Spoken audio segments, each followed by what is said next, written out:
I grew up believing in a lie, despite living in a Muslim country, which would be the last place you'd think this lie would become widespread.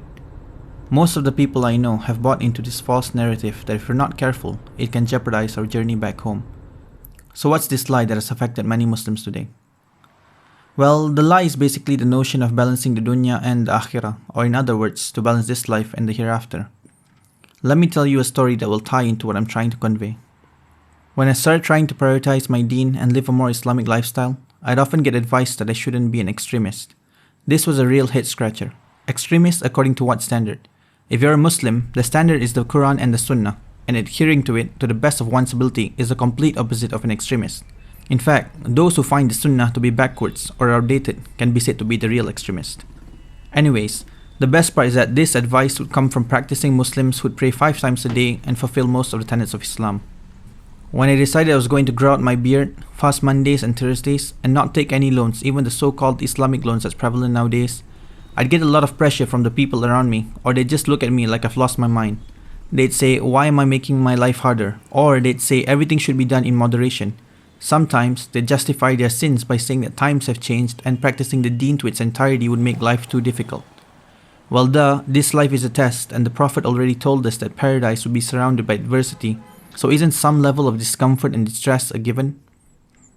All of this just strengthens my Iman, as the Prophet already prophesied the times we're living in. He told us that there would come a time where adhering to the religion would be like holding on to a hot coal. Not only that, he even said that a time will come where someone who practices just a tenth of what is commanded would be saved. I'm sure you and I can agree that we're either in that time or close to it. You see, the notion of balancing deen and dunya isn't in of itself a lie. But the way Muslims today perceive it is where the problem lies. The word balance usually implies equilibrium, making sure the weighing scale doesn't tip over to one side. This is the lie they're selling you. This is the lie the devil wants you to buy. The worst part is that many Muslims are falling for it. Many people actually want to believe in it because it makes their life easier and they can justify all the haram they do.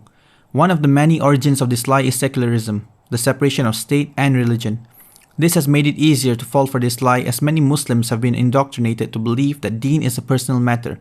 It's up to me if I want to pray or not. It's up to me if I want to abide by the hijab. We shouldn't mix religion with politics. These are some of the things they'd say.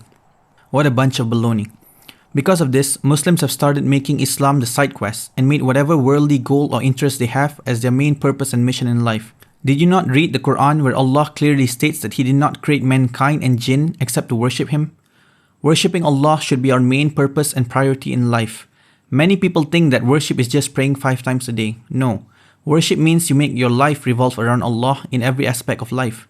You're constantly remembering Him. You're constantly supplicating to Him. Anything that happens in your life, you turn back to Allah and His Messenger. I'm not saying you can't pursue worldly goals or achievements. All I'm saying is that we should reframe our mindset and be honest with ourselves.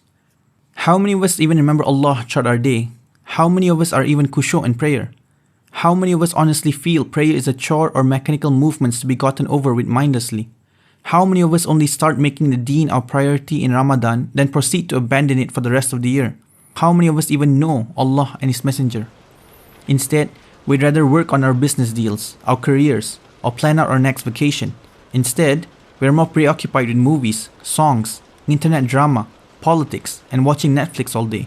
We'd rather play games all night than to wake up and remember Allah or pray tahajjud. If this is the route you choose to take, then you're going to end up miserable. Why?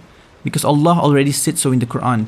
Those who don't remember Him will have a miserable and difficult life, not the difficult life that leads you to Jannah. Now, let me help you reframe your mindset.